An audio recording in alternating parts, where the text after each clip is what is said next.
लू एकेडमी के YouTube channel पर आप सभी साथियों का स्वागत है। डियर बात करेंगे शिक्षा जगत से जुड़ी हुई तमाम महत्वपूर्ण खबरों पर।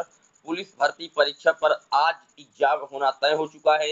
बात करेंगे पुलिस परीक्षा पर नकेल लगाने की पूरी तैयारी है। जैमर इत्यादि ई-केवाईसी वेरिफिकेशन सारे जो हथकंडे हैं मुख्यमंत्री जी ने अपना रखे हैं। बात करेंगे मुख्यमंत्री योगी आदित्यनाथ जी 2 लाख पदों पर भर्ती का आदेश दिया है। साथ ही बात करेंगे 69,000 प्राथमिक स्तर की शिक्षक भर्ती में मामला कोर्ट के आदेश के आने के बाद चयनित और अचयनित जो अभ्यर्थी हैं वो आमने सामने आ गए हैं। पूरी तरीके से बात करेंगे 69,000 शिक्षक भर्ती के विवाद पर भी। लेकिन जितने लोग चैनल पर पहली बार जुड़ रहे हैं सब्सक्राइब करके बेल आइकन प्रेस कर लीजिए। डियर आपकी स्क्रीन पर पहली अपडेट आप देख सकते हैं। 69,000 शिक्षक अभ्यर्थी आमने सामने आए, आरक्षित और अनारक्षित श्रेणी के अभ्यर्थी। दोनों धड़ों ने निदेशालय के पास दिया धरना।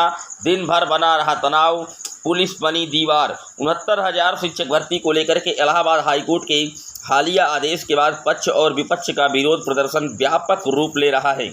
आरक्षित वर्ग के अभ्यर्थी पहले से ही बेसिक शिक्षा निदेशालय पर धरना दे रहे हैं।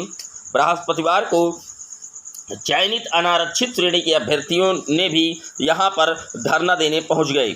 दोनों पक्ष आमने सामने धरने पर बैठ करके नारेबाजी करने लगी। किसी विपरीत परिस्थिति से बचने के लिए पुलिस बीच में दीवार बनकर खड़ी रही। हालांकि महानिदेशक स्कूल शिक्षा कंचन वर्मा से वार्ता में आश्वासन के बाद अनारक्षित श्रेणी के अभ्यर्थियों ने धरना समाप्त कर दिया। सुबह 10 बजे ही बड़ी संख्या में प्रदेश भर से चयनित आरक्षित वर्ग के शिक्षक साथी एक दिन को सीएल लेकर के निदेशालय पहुंच गए थे। इसमें सीईआरटी निदेशालय आगे तक पूरा रास्ता बंद हो गया। पुलिस ने निदेशालय का मुख्य व साइड गेट बंद करवा दिया। इन बीच दोनों पक्ष आमने सामने बैठ करके नारेबाजी करने लगे। जय श्री राम की गूंज दिखाई दी। आप देख सकते हैं आरक्षित वर्ग के अभ्यर्थी भी डटे रहे। महानिदेशक ने आश्वासन दिया है चयनित अभ्यर्थियों को, इसीलिए जो चयनित शिक्षक साथी हैं वो विद्यालय से एक दिन का सीएल लेकर के निदेशालय में घेराव करने आए थे। अब आप समझ सकते हैं जर्नल के जो कैंडिडेट है वो इसलिए परेशान है क्योंकि 6800 की अगर सूची जारी हो जो की गई थी, अगर उस पर भर्ती होती है तो ऊपर से जो अनारक्षित कैंडिडेट है वो हटेंगे। तो उन्होंने अपनी नौकरी को सेव करने के लिए शिक्षा निदेशालय पर धरना दिया था और उनको आश्वासन दिया गया है कि आपकी नौकरी जाएगी नहीं। सरकार किसी ना किसी तरीके से समायोजित करने का जो विकल्प है वो खोज रही है। इसको लेकर के जो उनका धरना है वो ख़त्म करवाया गया और उसके बाद वो पुनः जो है अपने बेसिक विद्यालयों में वापस लौट गए हैं। डियर इसी क्रम में अगर बात की जाए तो आप देख सकते हैं चयनित अभ्यर्थी बोल रहे हैं कि एक भर्ती में एक ही बार दिया जाए आरक्षण। निदेशालय पहुंचे 69,000 शिक्षक भर्ती में चयनित अभ्यर्थी जो शिक्षक हैं उन्होंने अपना दर्द बयां किया है। आखिर एक ही भर्ती में कितनी बार आरक्षण दिया जाएगा? सरकार इस पर अपनी स्थिति स्पष्ट करें। हम लोग नियमानुसार चयनित होकर के 4 साल से नौकरी कर रहे हैं। अगर हमें बाहर किया जाएगा तो हम कहां जाएंगे? चयनित अभ्यर्थी रॉबिन सिंह ने कहा कि भर्ती में चयन का पहला आधार टीईटी था। इसमें सामान्य वर्ग के अभ्यर्थी 90 नंबर व ओबीसी 82 नंबर में शामिल हुए। इस तरह से उन्हें 8 नंबर की छूट मिली। दूसरा आधार assistant teacher recruitment exam ATRI था, जिसमें सामान्य वर्ग के अभ्यर्थी 97 नंबर और ओबीसी के 90 नंबर पर चयनित हुए।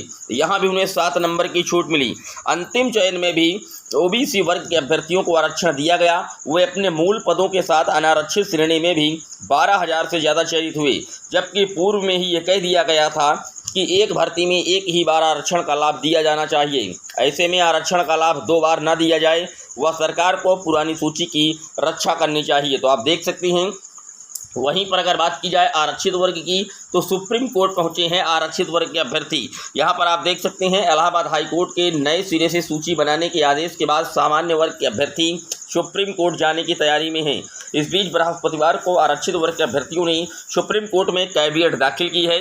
उनके वकील ने मांग की है कि इस मामले में किसी भी विधिक कार्रवाई से पहले आरक्षित वर्ग के अभ्यर्थियों का पक्ष भी सुना जाए। तो मैंने आपको बताया था कि सुप्रीम कोर्ट में कैविएट दाखिल कर दी गई है।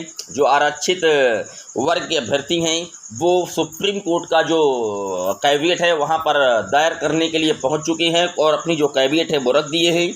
लेकिन मामले में किसी भी विधिक कार्रवाई से पहले आरक्षित वर्ग के अभ्यर्थियों का पक्ष भी सुना जाए, ये मांग की गई है। बात कर लेते हैं अगली अपडेट की। अगली अपडेट आप देख सकते हैं मुख्यमंत्री योगी आदित्यनाथ जी का बड़ा फैसला। उन्होंने कहा है कि 2 साल में 2 लाख नौजवानों को देंगे सरकारी नौकरी। शुरू कर तैयारी। मुजफ्फरनगर में रोजगार एवं ऋण मेला में शामिल हुए सीएम, 5000 से अधिक युवाओं को सौंपे नियुक्ति पत्र। यहाँ पर आप देख सकते हैं उन्होंने साफ तौर पर कहा है कि हम 2 साल हमारे पास अभी इस कार्यकाल का बचा है और 2 साल में हम 2 लाख सरकारी नौकरी देने का जो वायदा है वो करती हैं। और इन्होंने एक बात और कही है कि शिकायतकर्ता अगर संतुष्ट नहीं हुआ तो संबंधित अधिकारी की जो खैर है वो नहीं बचेगी। आप देख सकते हैं किस तरीके से योगी आदित्यनाथ पूरी तरीके से एक्शन में है डियर।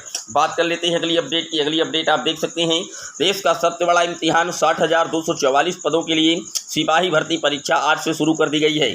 यूपी पुलिस में सिपाही भर्ती के 60,244 पदों पर सीधी भर्ती के लिए शुक्रवार से लिखित परीक्षा शुरू होगी। परीक्षा 23, 24, 25 व 30 व 31 अगस्त को रोजाना 2 पालियों में होगी।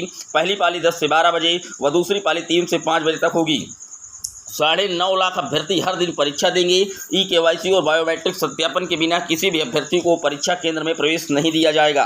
यह देश की सबसे बड़ी परीक्षा है डियर। और आपको मैं बता दूं, इस बार पुख्ता इंतजाम किए गए हैं। आप देख सकते हैं हर केंद्र पर लगेंगे जैमर ताकि इलेक्ट्रॉनिक उपकरण निष्क्रिय किए जा सके। यानी कि अगर कोई भी आप जानते हैं कान इत्यादि में ब्लूटूथ डिवाइस लगा करके नकल करने की गुंजाइश को लेकर के सेंटर पहुँचता है तो सेंटर पर पहले से ही जैमर लगे हुए हैं, जहाँ पर जो नेटवर्क होगा वो पूरी तरीके से कट कर दिया जाएगा। तो इसके लेकर के सरकार ने पूरी तरीके से जो अपना रुख है वो कड़ा इख्तियार किया हुआ है। पिछली बार परीक्षा में जो खामियां रह गई थी उन सभी को दूर किया गया है ताकि जो पेपर लीक है और जो छिटपुट घटनाएं हैं वो पूरी तरीके से विराम लगा रहे। क्योंकि कल आपने देखा था एक सपा के नेता के द्वारा ये भी बता दिया गया कि पेपर लीक हो चुका है पुलिस का, लेकिन ऐसा हुआ नहीं। उन पर FIR दर्ज करा दी गई है। पेपर किसी भी तरीके से कोई लीक नहीं हो पाया है, इसकी साफ साफ पर पुष्टि की गई है। फिलहाल आज से उत्तर प्रदेश में पुलिस भर्ती का जो एग्जाम है वो कंडक्ट होने जा रहा है डियर। ये था शिक्षा जगत से जुड़ा हुआ दैनिक वीडियो। कैसा लगा कमेंट जरूर करिएगा। आपकी कोई क्वेरी है इस वीडियो से रिलेटेड कमेंट बॉक्स में मेंशन कर दीजिएगा। फिर मिलेंगे एक और वीडियो में, तब तक के लिए जय हिंद जय भारत।